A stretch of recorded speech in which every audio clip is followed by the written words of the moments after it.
Assalamu alaikum wa rahmatullahi wa barakatuh. Brothers and sisters, welcome to another video.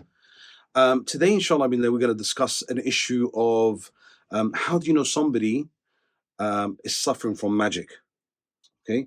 And how do you know yourself you're suffering from magic?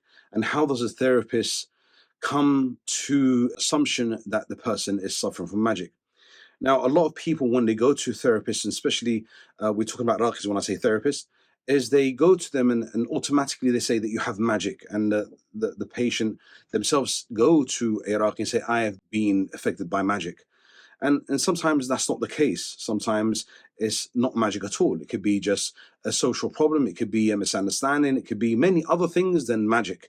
It could be the evil eye. It could be jinn possession, but not magic. But how do we come to an assumption is magic? How do we come to a conclusion? How do we bring it closer to maybe it is magic? Right? So the way we do it is basically when an individual comes to see myself, and other brothers as well that practice the same method, is why have you come? Like, what is the reason of you coming here today? And they would say X, Y, and from that you'll try to get an understanding what the problem is. So the brother, when he first came, this is a story about a brother, and I'm giving you an example of why I'm assuming that, or I have a high probability that he suffered from magic. Now, number one, he said, my wife ran away. Okay, what has that got to do with you being here?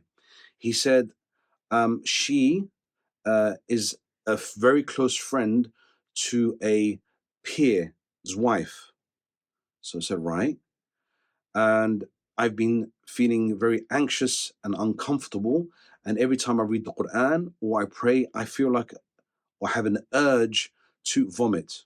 I said, okay. And then I recited on him, and he started to react. And he reacted especially to the verses of Sihr. So now we have a story and we have a reaction. So the other thing that I would ask him is about his dreams. Now, he didn't really tell me too much about his dreams, but he did say to me what his wife demands. And another thing is, this is what stands out, is that we're Muslims, right? And we have certain characteristics.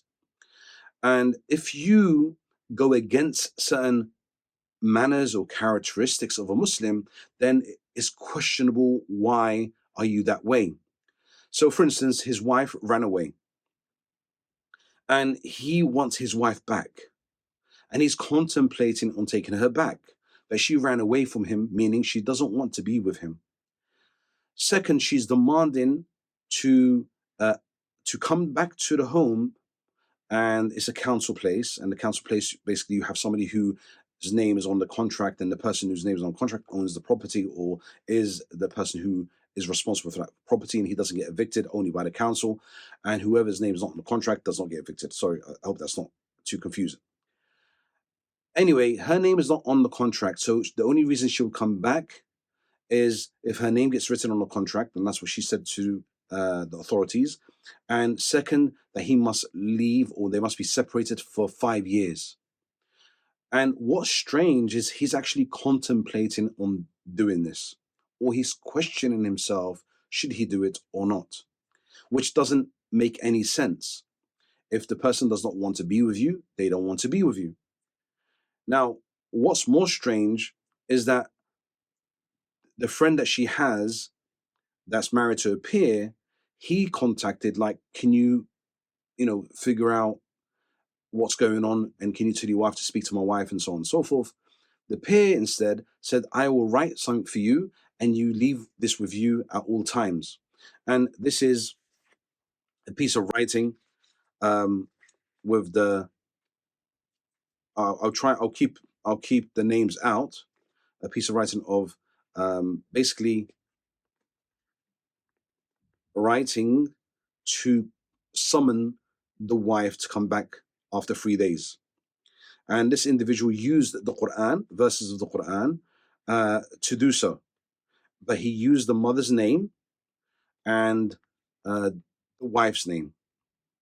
So this is a type of sihr, okay? To summon someone to come, or to compel them to come, regardless, what you're using, and using their mother's name and their name is considered sihr, and this is somebody that you have to stay away from.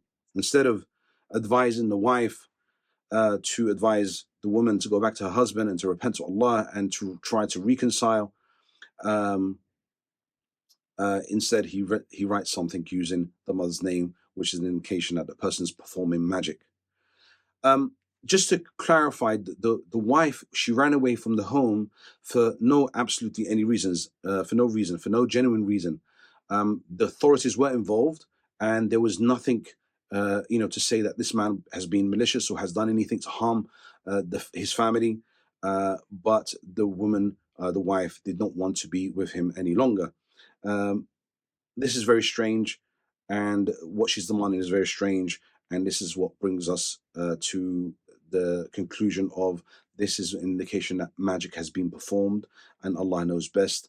And the brother, alhamdulillah, we recited on him, he vomited a significant amount, and he felt a relief, because he said when he did do it at home, it was there, but it was stuck. But alhamdulillah, I give the brother advice what he should do to carry on performing ruqya on himself until he's totally free from his problem, and Allah knows best. Subhanallah وبحمدك سبحان الله وبحمدك أشهد أن لا إله إلا أنت أستغفر الله وأتوب إليك. Until another video, السلام عليكم ورحمة الله وبركاته. I think I got a bit distracted now. Someone on my phone. It's okay. Just can you re-record the video just on top of my shoulder? No, just on there like that. So, B-roll. Yeah, B-roll. Just. Wait, so did you understand the story? I got confused. I initially understood the man wrote this. No. The peer. No, the wife. No, the peer. So he contacted the peer because she's the friend of his wife. Okay. And then she wrote that. So he wrote. So the peer said to him, "Look, I'll give you something. She'll come back in 3 days." Okay. Yeah. Yeah, that's good. It's a crazy story. But the thing is, what's more strange, he's contemplating to actually do it. To lose his property for the sake of making her happy.